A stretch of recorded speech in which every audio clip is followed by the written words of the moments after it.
मुसलमानों के साथ भी सपा मुसलमानों के साथ भी तो सपा सरकार में तो जितना इनको आगे बढ़ने का मौका देना चाहिए था मुस्लिम समाज के लोगों को वो नहीं दिया गया और इनकी तरक्की तो बहुत दूर की बात रही।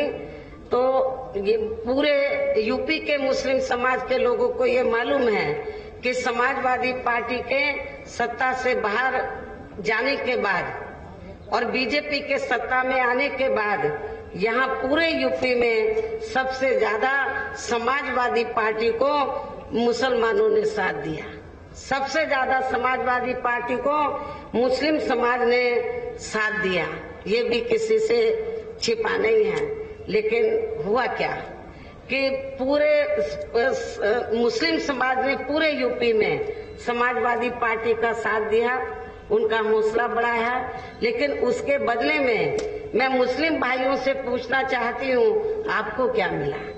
जब उत्तर प्रदेश में विधानसभा के आम चुनाव घोषित हुए तो मैं मुसलमानों से पूछना चाहती हूँ, पूरे यूपी में कितने टिकट समाजवादी पार्टी ने दिए हैं? आप पूरे यूपी की बात तो छोड़ो, आप सहारनपुर में ही देखो तो जो लोग पूरे 5 साल समाजवादी पार्टी की सेवा करते रहे और उनके सुख दुख की घड़ी में खड़े रहे, लेकिन सपा ने जब उनको आगे मौका देने का बात आई, इलेक्शन अनाउंस हुए, जब टिकट देने की बात आई तो टिकट मुसलमानों को ज्यादा नहीं दिए गए, बहुत कम दिए गए। उनको ये लगा सपा के मुखिया को कि मुसलमान तो मेरी अपनी जेब में है, इनको टिकट दे या न दे तो कोई फर्क पड़ने वाला नहीं है, ये सपा को लगा।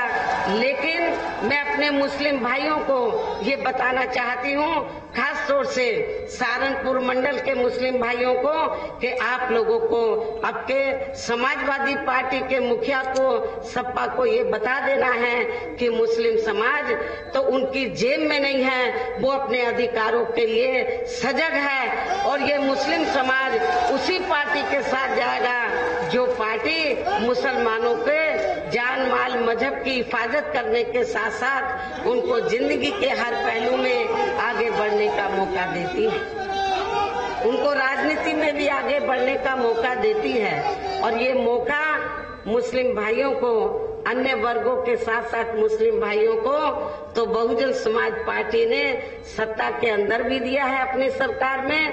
और जब जो भी चुनाव हुए हैं, चाहे छोटा चुनाव हुआ हो या बड़ा चुनाव, तो मुस्लिम समाज को हमने उचित भागीदारी दी है, ये भी आप लोगों को मालूम है। और इतना ही नहीं, मुझे तो ये बताया गया कि सहारनपुर में एक अपने आप को मुस्लिम समाज का बड़ा नेता मानता है, कांग्रेस छोड़कर बेचारा सपा में गया कि उसे टिकट मिल जाएगा, लेकिन उसको खाली हाथ आना पड़ा। ये तो अभी अभी गया था, लेकिन जो 5 साल से लग रहे थे सपा में, जब उनको टिकट नहीं मिला तो इसको कहां से मिलेगा? ये तो नया नया मेहमान था समाजवादी पार्टी में। तो ये सपा समाजवादी पार्टी की जो सोच है माइनॉरिटीज के मामले में, दलितों और पिछड़ों के साथ साथ, मैं समझती हूँ वो ठीक नहीं है। इसी प्रकार भाजपा सरकार की भी नीतियां व कार्यशैली अधिकांश यहाँ जातिवादी, पूंजीवादी एवं आरएसएस के संकीर्ण एजेंडे को ही लागू करने पर टिकी रही है, जिससे प्रभावित एवं शिकार हुए लोगों का इस सरकार में सही से विकास व उत्थान आदि नहीं हो सका है। साथ ही इनका हर स्तर पर काफी ज्यादा उत्पीड़न भी किया गया है।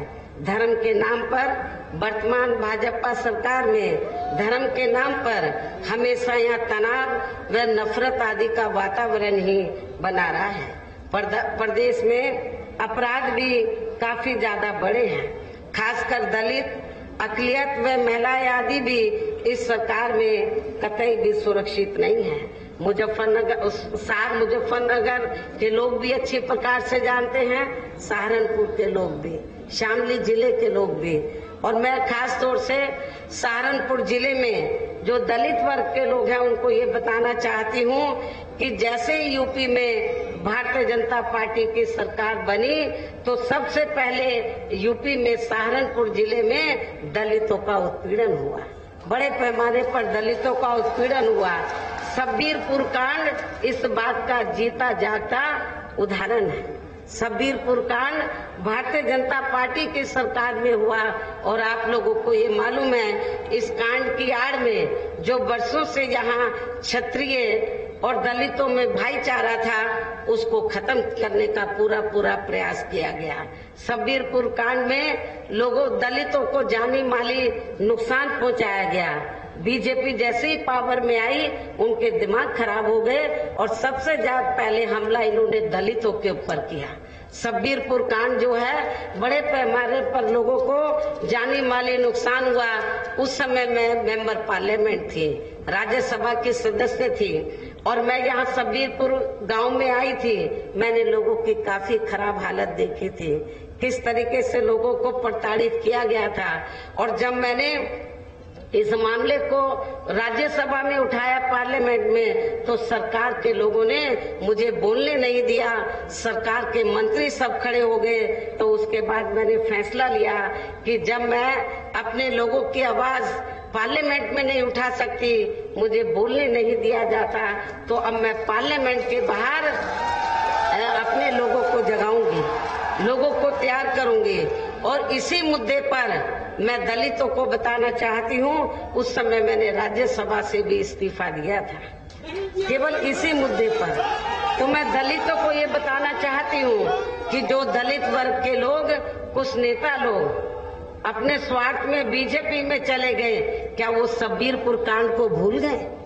क्या वो सब्बीरपुर कांड को भूल गए? तो इसलिए आप लोगों को इस चुनाव में न सपा को वोट देना है मुस्लिम भाइयों को, और दलितों को तो बिल्कुल भी नहीं देना है। जिसने सब्बीरपुर कांड कराया, दलितों को भुलाना नहीं है।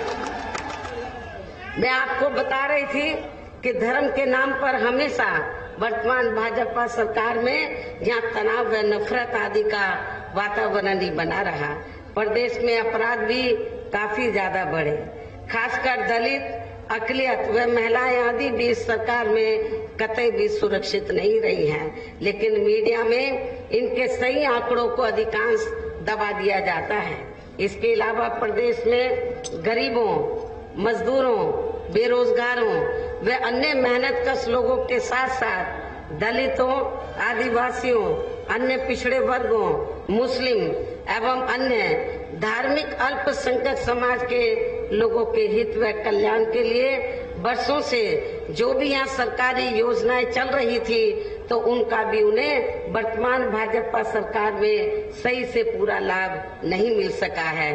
खासकर दलितों व पिछड़ों को आरक्षण का भी पूरा लाभ नहीं मिल पाया है, क्योंकि इन्होंने बड़े बड़े सरकारी कार्य ज्यादातर प्राइवेट सेक्टर के जरिए ही कराए हैं, जिसमें इनके लिए आरक्षण की कोई भी व्यवस्था नहीं है।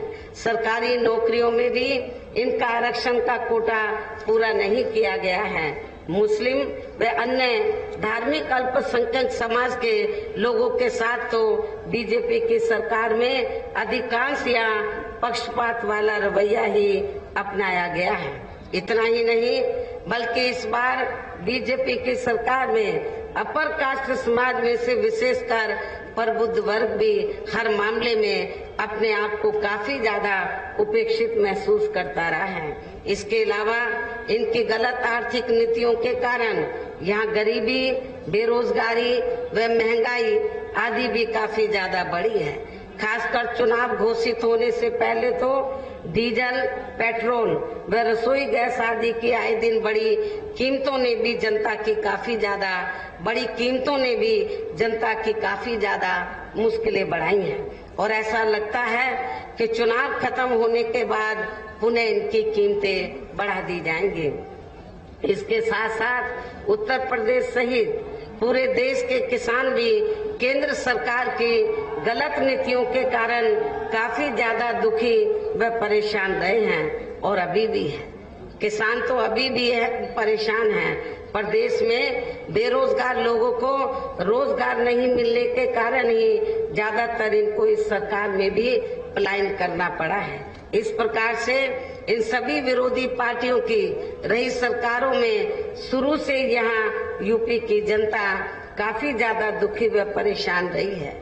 विशेषकर कोरोना महामारी के दौरान तो इन सभी की हालत और भी ज्यादा खराब हो गई है। ऐसे में इन सभी विरोधी पार्टियों की रही सरकारों से निजात पाने के लिए अब इस चुनाव में यहाँ प्रदेश की जनता को अपनी एकमात्र हितैषी पार्टी बहुजन समाज पार्टी की ही सरकार बनाना बहुत जरूरी है, जिसने अपने चारों रहे शासनकाल के दौरान बिना पक्षपात व भेदभाव आदि के यहाँ कमजोर एवं उपेक्षित वर्गों के लोगों के साथ साथ सब समाज में से गरीबों, मजदूरों, बेरोजगारों, किसानों, व्यापारियों, कर्मचारियों, वकीलों एवं अन्य मेहनतकश लोगों के साथ ही युवाओं, छात्रों, महिलाओं व बुजुर्गों आदि के भी विकास व उत्थान के लिए अनेकों ऐतिहासिक व महत्वपूर्ण कार्य किए हैं और इस बार सरकार बनने पर वो सभी कार्य फिर से शुरू किए जाएंगे। इसके अलावा बीएसपी की रही सरकार में दलित एवं अन्य पिछड़े वर्गों में जन्मे अपने महान संतों, गुरुओं व महापुरुषों आदि को भी विभिन्न रूपों में पूरा आदर सम्मान दिया गया है, जिनकी यहाँ सभी विरोधी पार्टियों की रही सरकारों में काफी ज्यादा उपेक्षा की गई है। इसके साथ साथ बीएसपी की सरकार में पूर्व की तरह ही यहाँ सभी वर्गों, धर्मों व विभिन्न क्षेत्रों में लगे लोगों के हितों में भी फिर से ऐतिहासिक कार्य किए जाएंगे। प्रदेश में विशेषकर गरीबी व बेरोजगारी आदि को दूर करने के लिए जरूरी कदम उठाए जाएंगे और ये हमारी सरकार का इस बार भी फिर से मुख्य एजेंडा होगा। साथ ही किसी भी मामले में किसानों को भी निराश नहीं होने दिया जाएगा। उनकी उपज का उनको वाजिब दाम दिया जाएगा और खेती करने के साधन भी समय से और सस्ते उपलब्ध कराए जाएंगे। इसके अलावा आपके सहारनपुर मंडल की जो भी यहाँ स्थानीय समस्याएं होंगी तो उन्हें भी दूर करने का पूरा प्रयास किया जाएगा। हालांकि आपकी काफी स्थानीय समस्याएं मेरी पिछली रही सरकारों में ही दूर कर दी गई हैं, जो रह भी गई हैं तो उन्हें भी इस बार जरूर दूर कर दिया जाएगा। इसके साथ ही केंद्र व यूपी सरकार के भी विवादित नियमों व कानूनों को यहाँ लागू नहीं होने दिया जाएगा। इतना ही नहीं बल्कि बीएसपी की रही सरकार में जिन महान संतों, गुरुओं एवं महापुरुषों आदि के आदर सम्मान में व उनके नाम पर जनहित की जो अनेकों योजनाएं शुरू की गई थी, साथ ही नए बनाए गए जिलों के नाम भी रखे गए थे, तो उन्हें अधिकांश सपा सरकार द्वारा बदल दिया गया है, जिन्हें फिर बीएसपी की सरकार बनने पर जरूर बहाल कर दिया जाएगा। इसके साथ साथ बीएसपी की रही सरकार में सर्व समाज के व विभिन्न क्षेत्रों में लगे लोगों के हितों में जो अनेकों महत्वपूर्ण व ऐतिहासिक फैसले लिए गए थे, तो उन्हें फिर से लागू किया जाएगा। इसके साथ ही बीएसपी की सरकार बनने पर यहाँ बीजेपी व सपा आदि के शासनकाल की तरह कानून व्यवस्था को किसी भी कीमत पर खराब व लचर नहीं होने दिया जाएगा तथा हर स्तर पर कानून द्वारा कानून का राज ही कायम किया जाएगा। जाति व धर्म के आधार पर यहाँ लोगों का किसी भी प्रकार से शोषण व उत्पीड़न आदि नहीं होने दिया जाएगा, जैसा कि वर्तमान भाजपा सरकार में हो रहा है। खासकर कानून व्यवस्था को बेहतरीन बनाने के लिए विशेष अभियान के तहत व दलगत राजनीति से ऊपर उठकर यहाँ गुंडों, बदमाशों, माफियाओं व अन्य आपराधिक एवं अराजक तत्वों को भी जेल की सलाखों में ही भेजा जाएगा, जहां मेरी सरकार में इनकी जेल के बाहर नहीं बल्कि जेल के अंदर ही सही जगह होती है। इतना ही नहीं बल्कि वर्तमान भाजपा सरकार ने जाति, धर्म व राजनीतिक द्वेष की भावना के तहत जिन लोगों को खासकर धरना प्रदर्शन आदि के नाम पर जबरदस्ती गलत धाराओं में फंसा के उन पर अनेकों केस चलाए हुए हैं, तो उन मामलों की भी सही से जांच करा के उनके केस भी खत्म कर दिए जाएंगे। अर्थात वर्तमान भाजपा सरकार में प्रदेश की जेलें जो अधिकांश ऐसे लोगों से भर दी गई हैं, तो उन्हें खाली करा के केवल यहाँ आपराधिक तत्वों को ही रखा जाएगा। इसके अलावा प्रदेश में खासकर शिक्षा के क्षेत्र में व अन्य और विभागों के भी कर्मचारी जो आए दिन अपनी मांगों को लेकर धरना प्रदर्शन एवं हड़ताल आदि करते रहते हैं, तो उन सभी मामलों को निपटाने के लिए एक आयोग का गठन किया जाएगा और उनकी सही मांगों को भी मान लिया जाएगा। इसके साथ ही विभिन्न मौकों पर भी मैंने सर्व जनहिताय व सर्व जन सुखाय को लेकर जो भी कार्य करने के लिए कहा है, तो उन पर भी जरूर अमल किया जाएगा। लेकिन ये सभी कार्य करने के लिए इस चुनाव में यहाँ बीएसपी की सरकार बनाना बहुत जरूरी है, जिसके लिए पार्टी के लोगों को वोट पड़ने तक या सभी विरोधी पार्टियों के साम दाम दंड भेद आदि हथकंडों से भी जरूर सावधान रहना है। और इस मामले में विरोधी पार्टियां चुनाव होने से कुछ समय पहले व चुनाव के दौरान भी अपने अपने पक्ष में हवा बनाने के लिए खासकर मीडिया व ओपिनियन पोल एवं सर्वे आदि का जो बड़े पैमाने पर गलत इस्तेमाल करती है, तो उससे भी आप लोगों को बिल्कुल गुमराह नहीं होना है।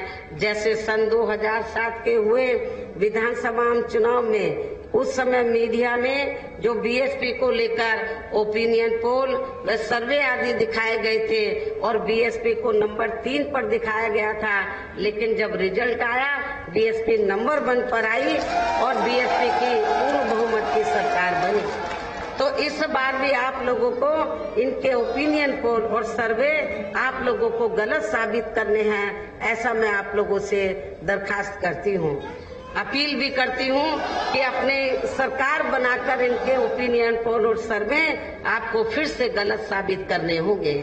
इसके अलावा वोट पड़ने से कुछ घंटे पहले पार्टी को नुकसान पहुंचाने के लिए विरोधियों द्वारा मेरे नाम से या पार्टी के अन्य किसी भी वरिष्ठ नेता या उम्मीदवार आदि के नाम से भी फर्जी पर्चे बांटे जा सकते हैं, जिससे आप लोगों को गुमराह नहीं होना है।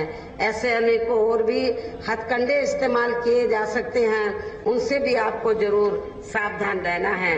इसके साथ ही पूर्व की तरह इस चुनाव में भी विरोधी पार्टियों ने विभिन्न रूपों में जो अपने हवाई व प्रलोभन भरे चुनावी घोषणा पत्र आदि जारी किए हैं, जिन्हें सत्ता में आने के बाद ये पार्टियां अधिकांश अमल में नहीं लाती हैं, तो उनके बहकावे में भी आपको कतई नहीं आना है।